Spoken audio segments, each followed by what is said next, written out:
25, and I don't even know if you can call this must-win anymore. Is it a must-win? I mean, last night against the Washington Capitals, that was what we had deemed going into it, a must-win, and then you find a way to go from up to nothing in that one to kick off the weekend and try to spark some type of momentum coming off the overtime win against the Columbus Blue Jackets and find a way to close that one out. And again, yet another game that you don't deserve to win, but Joseph Woll's keeping you in it. He's giving you a chance. You found a way to take a 2-0 lead, and you blow it. And you blow it in the way that you've lost all the other games so far through the first 23 leading into last night's game 24 of the season. It's just been the same repetitive pattern over and over and over and over again. And at this point, I think that's just who they are. They're not a good team. They're not. Whether it comes down to the coaching, the guys that were brought in, the character of the guys who were here, I don't think it matters anymore. I think that ultimately they're just not a good team. So win, lose tonight against Pittsburgh, does that really tell you anything? I don't know. And to be honest with you, even if they come out and they win this game tonight the way that they should be playing, the way that we all look and say, you want to execute, you want to do the little things, you want to play hard, you want to be hard in on the forecheck, you want to win battles, you want to see if you can start to build momentum by getting pucks in, recovering pucks, and then maintaining pressure in the offensive zone, and then also cleaning things up in the breakout, cleaning things up in the defensive zone. Even if they check every single one of those boxes tonight, I'm not going to necessarily have faith in these guys. Like, I'm not going to look at them and be like, yep, they've figured it out. They've got it. We could trust them now. They're a team that you should get behind. They're a team that you should start loading up and add pieces to, and Brad Treliving should be out there. Like, I know it's a pessimistic view, and I apologize for the people who still want to believe in these guys, but, you know, it feels like this is a culmination of what has come and been coming for these guys over the past 9 seasons, now into year 10 with them. And then you just throw in on top of that, it's just been an exaggerated version of all of that through 24 games to open this season. And you're going to go into 25 here tonight against a Penguins team who is good enough. And I don't mean to disparage Pittsburgh, but they're not supposed to be a good team, right? When we looked at every team coming into this season, the general discussion and general idea about every team you were going to play this year was everybody feels they could be competitive except for Pittsburgh. And yet here you are 20 plus games at American Thanksgiving into the season, and you're looking at the Penguins and being like, they're a feisty, tough team. Anybody in the East at this point could make the playoffs. It's just a matter of who can kind of piece it together for 82, who can kind of build that consistency. And when you look at Pittsburgh, it's like they're going to be a tough out every single night between Sidney Crosby, Evgeny Malkin, Chris Letang, Erik Karlsson. You know that you're going to get something competitive out of them. And then you throw in the guys that they have that are coming up through their system, who are the younger pieces of this team, guys they want here in the future, guys they want to be a part of this program for a long time, who have found their way up to be a part of this roster. They're guys who are hungry, and they show up every single night. And you know what? Unfortunately, when you look over at the Leafs side, I rattled off Crosby, Letang, Karlsson, Malkin, and the compete that these guys bring in, the consistency. You know, I'm not obviously comparing these guys and saying that they're the same when it comes to how good they are, but those are the superstar players of those teams, and you know pretty much every night what you're going to get out of them. You know that they're going to compete. You know that they'll at least drag you into the fight to a certain degree, and you just don't know that with the Maple Leafs. You don't know that with the star players that they have on this team. A lot of times it actually feels like you have to beg for them to do that. And then sometimes they do, and then you go, holy shit, where was that? And then they take it off for the next 5, 6, 7, 8, 9, 10 fucking games at this point. It's unreal to watch these guys time in and time out just decide when they do and don't want to turn it on. And if they just showed up every night, we're probably in a very different situation than we are right now, 24 games into the season. But for this game preview, we're going to dig into what we've got for line combinations tonight, as well as our best bet. Obviously, with the travel and playing last night against Washington in Washington, going to Pittsburgh here today, you're probably not going to find out too much news. There's really like one or two pieces that I'm kind of looking for at this point to find out and see if we can figure out what's going to happen. And unfortunately, there's not much news at all that's coming out about these guys. So we're kind of playing what is a little bit of a guessing game at this point. We'll do our best here on the pregame show to give you the most accurate information that we could at this point and see if we can maybe piece together something and some type of news or outlook of what this roster could look like here tonight. But obviously, the first and foremost is that we don't know if William Nylander is going to play. Sick last night, was not able to play in that game, and it sounds like, by all accounts, he wanted to play. Maybe there was a decision made by the coaching staff, the medical staff, that he wasn't going to go, in which case, if he gets hydrated, fuels up here today, maybe he's going to be good to go for this game.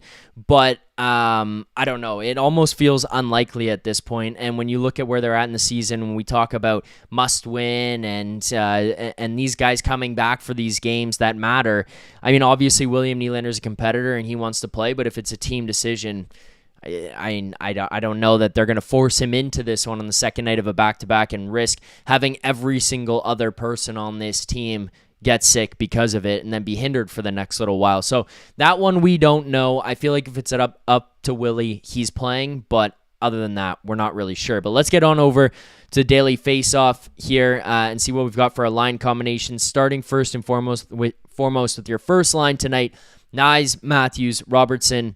I thought they were fine last night. Nothing special. Fine. They could be a lot better here tonight. Nick Robertson, still kind of waiting for him to get back to where he was like 4 games ago before he got absolutely tanked on the line with McMahon and Domi, where it just seemed to kind of absolutely fall off when he started playing with those guys.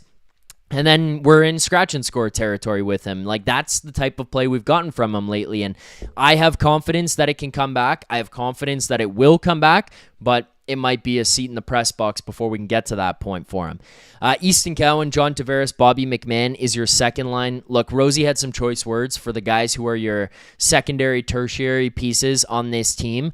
Bobby McMahon was a guy who was thrown into that mix by Rosie, and I agree with him completely. Bobby has effectively been a warm body for this team over the last little while. You know, when he first came up, it was like, here's a guy who's got some spark.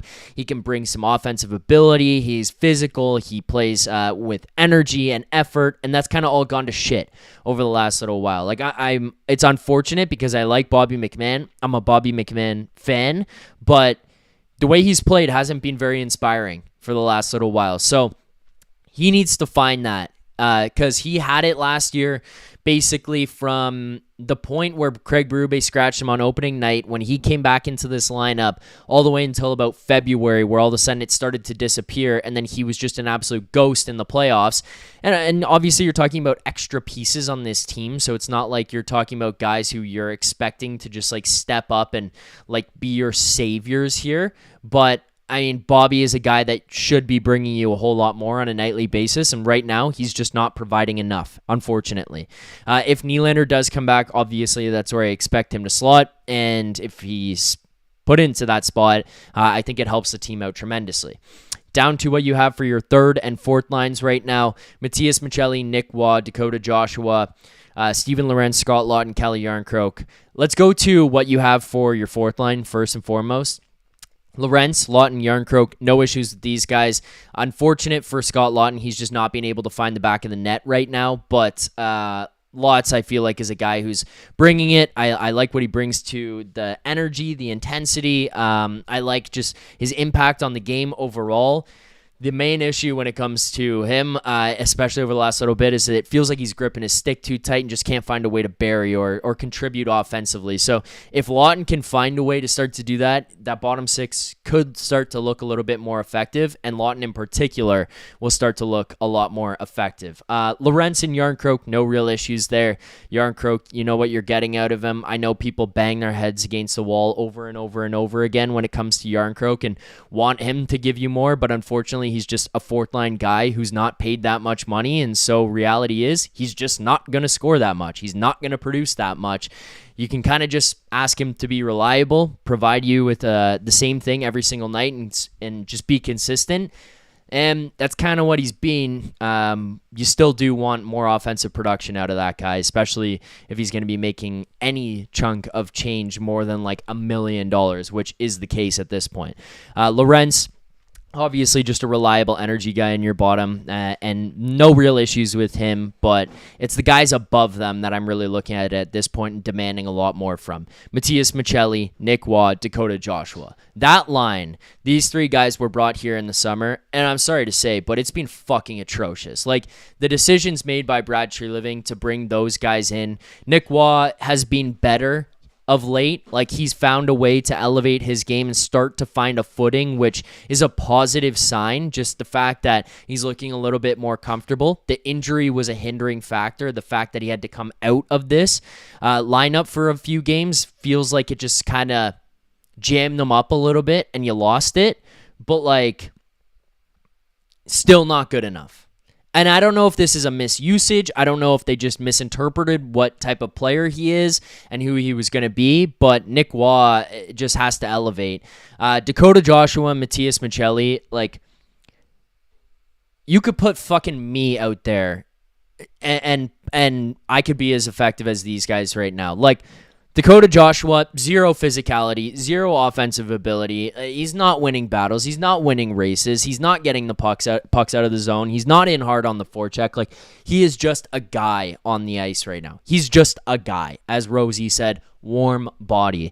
Matias Maccelli, we know he's got offensive upside. He doesn't bring too much else to the game. And then a lot of times we're watching this guy, if he's not producing offensively, it can just be a nightmare where he's trying shit that he just doesn't have the ability to do. Like, when that's the case, if you start doing that, you just become a net negative because you're just kind of a guy on the ice. You don't bring any of the other elements that they want from the bottom six, which would include the physicality, the heaviness, being hard to play against, making it like the other team is skating through mud, and he's just got no offensive upside. Like the offensive upside is marginal. It's marginal with a guy like Matias Maccelli, and he's just not bringing it. So what is he doing? Well, like, what is the purpose of having that guy out there? The bottom six has just been, for the most part, a nightmare. I think getting Laughton back has really drastically helped the fourth line. I know that there's people who watch this channel, watch the show, who are saying you're a fucking idiot and continue to come to the postgame show and lose their minds when I talk about these guys or talk about Laughton in particular, but I'm a Scott Laughton believer. I'm a Scott Laughton truther, whether you like it or not. I am. I think Scott Laughton brings intangibles, and I think that Scott Laughton is a guy who, if he's on, he can be very effective for your group. And, I mean, like, what this team needs right now, Scott Laughton, I think, can provide a lot of that. Hence why they went and got him. Now, mind you, I do agree that it was a overpay, but I think that the player is the right fit. Let's now get to our best bet, presented by Bet365. Whatever your bet is, it's never ordinary at Bet365. Use code NATION, NATION. That's code NATION at Bet365. Must be 19 or older, Ontario only. Please play responsibly. If you or someone you know has a gambling problem, visit connectsontario.ca. Let's now get to our best bet for today. Jumping on over to Bet365. First of all, taking a look at what we have for the lines for tonight's game. Minus 110 either side. Penguins and Maple Leafs both minus 110. Total of 6 in this one. Minus 115, minus 105 to the under. Minus 115 to the over there. Honestly, if I was looking anyway, it would be to the over. The Leafs can't defend for shit. Goaltending has been great when Joseph Woll is playing. Sounds like Hildeby will play tonight, so are you going to get goaltending? I don't know. I wouldn't bank on it. Going to your player props, this is where we're going to have tonight's best bet. Obviously, last night we lost. We had Dakota Joshua. Anytime goal plus 900 was the best bet for last night's game. It was a small bet. The other one we had was Nylander over 2.5 shots on goal. He ends up not playing in last night's game, so that one ends up going void, but we lose the $10 bet on the Dakota Joshua anytime goal in that one. Tonight's best bet is John Tavares, anytime goal plus 180 at half unit on that. So $50 there will profit you 90 for a John Tavares anytime goal. Look, JT's been pretty much the most reliable player on this roster, night in and night out since the beginning of this season. If there's anybody I feel like I can trust to go out there and show up and battle and put up some points and contribute offensively, it's John Tavares. And it doesn't matter who he plays with. Nylander, McMahon, fucking Max Domi, I don't know. I don't care. But honestly, at this point, it feels like he's one of the only guys that you could trust and rely upon to get things done. So Johnny T, anytime goal is our best bet tonight. We are down on the season, unfortunately. It's not been the prettiest.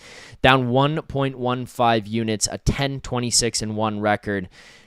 The problem really at this point has just been this team has been so bad that it's hard to bet on anything with them right now. So hopefully this can turn around here tonight with the best bet win. And Johnny T anytime goal is where I'm going for that. That's all for today's pregame video. If you like this one, make sure to hit that like button, subscribe here to the channel, Leaf Station 401 right here on YouTube. We'll be breaking everything down, whether it's pregame videos, Nick Alberga, Jay Rosehill, Leafs Morning Take, Monday to Friday, 11 a.m. Eastern Time with special guests, breaking everything down from the night before, the weekend that was, the games coming up, and then myself with game previews, best bets, lineups, and post-game show for Leaf Station After Dark right here on this channel. Hit that like button, subscribe here to the channel. We appreciate all the support. And let me know in the comments below. Are they winning, losing, and what's your best bet for tonight's game? Thanks for watching. See you tonight. Till then, keep believing.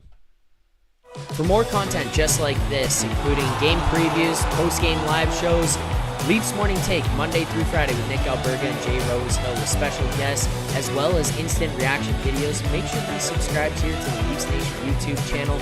Turn on notifications so you don't miss anything, and drop a like.